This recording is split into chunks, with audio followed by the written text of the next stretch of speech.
Hello everybody. It's your hostess, Madam Hellfire, and we are back again for another receipt chain. Once again, I'm gonna have to break this one up into a few different parts, purely because there are a bunch of receipts that require passwords that require some kind of help.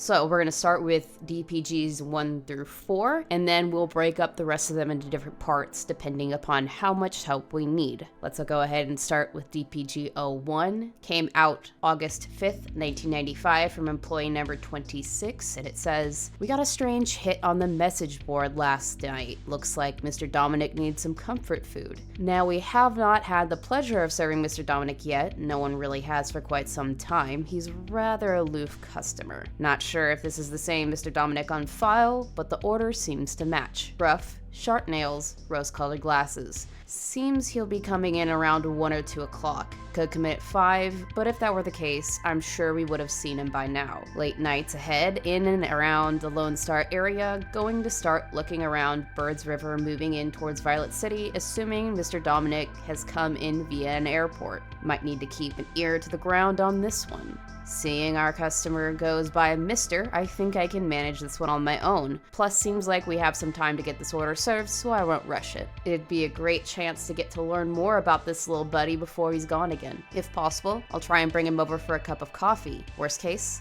I'll buy him a ticket out of here via Birds River basement. So we've got a Mr., the lowest level of, I guess, classification for our cryptid friends or enemies. I guess it depends on how you look at it. So we'll get into DPG02, which is a few days later on August 7th, 1995, and it says, "How's it, dudes? I just got down to Violet City, and I'm just setting up shop, ready to find Mr. Dominic. So I think I mentioned this in my previous receipt, but I'm starting over at the basement, seeing as that's the most likely place to catch him around 2 o'clock. I've got a good feeling this guy's a 2 o'clock kind of customer, you know? I know they don't come in that often, but neither does Mr. Dominic, you see. Of course, if it's 1 o'clock, I've got to figure out what airport has flights coming in around that time. 5 o'clock shouldn't be too hard, though. I guess my biggest concern is Mr. Dominic might have gotten impatient while waiting for me to show up and has decided to eat elsewhere. I don't think he's gone for the salt and pepper just yet, but I know tourists can't help but take an interest in our customers. Or, you know, there could also be other chains in the area. What's that one we've got going back home? Padres Open Doors, Church and Café. It could be something similar there with how elusive Mr. Dominic can be. It might be a, what would you call it, secret shopper type customer. I'll let you know if I find anything otherwise, dudes."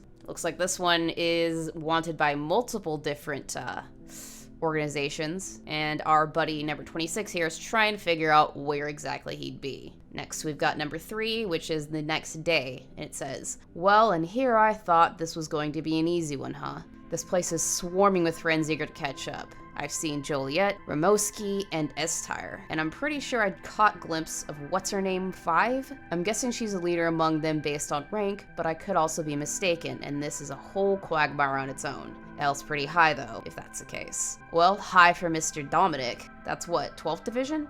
I don't think they've seen me yet, or if they have, they don't know who I am. Which, hey, that's not too bad if that's the case. But I think I'm going to need to blend in a bit better. Can't have salt getting in our coffee so soon. So I think I'll just grab some school supplies and act like a student. It can't be too hard to sneak into a lecture or two, yeah? I know how much A23 likes to work in the light, so I'll probably wait until nighttime to snoop around the basement. Yeah, makes it more spooky, but hey, I know what I've signed up for. Besides, Mr. Dominic sounds like such a sweetheart, you know? Plus, on the bright side, if the S&P disperse, I'll know where Mr. Dominic is not. You catch me? Alrighty, we got one more for this particular video, and it's on the 15th, which is quite a while from our last entry. Didn't mean to worry anyone. I've been just fine. Pretty great, actually, considering I finally located our lovely Mr. Dominic. He did come through the basement airport about, maybe 2-3 weeks ago. He was found by a fellow student of the college, and she's been taking care of him while he waits for our service. I feel a little bad separating them, you know, but I guess we gotta do what's best for everyone, or... Okay, well, you see, here's the problem, yeah? I tried to get Mr. Dominic back on this plane to Ottawa, but he wouldn't go.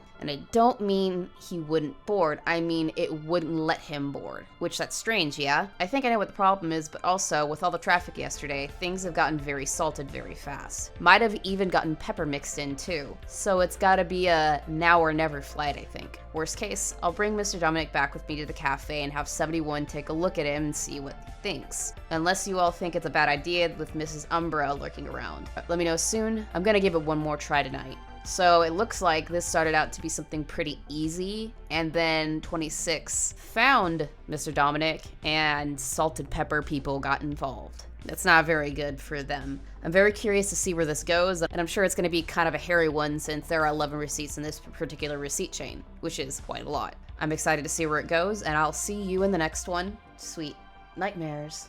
I wanted to take this time to thank my Patreons and channel members. Your support is so greatly appreciated, and I can't thank you enough. If you'd like to become a Patreon, there is a link in the description below, and if you'd like to become a channel member, just go ahead and click that join button and join the Truth Sleuths and Horror Hounds. All channel members and Patreons receive 24-hour access to videos prior to their public release and exclusive updates on my progress. After a certain tier, you can request that I do a certain topic or movie review, or you can even request that I do a game live stream, whichever works for you. At the highest tier, you not only get to choose the topic in which I cover, you get to either co-host the stream or the video that I do that covers said topic, no matter if it's one or multiple. Of course, this is not obligatory. If you want to support the channel, I greatly appreciate it, and once again, thank you so much.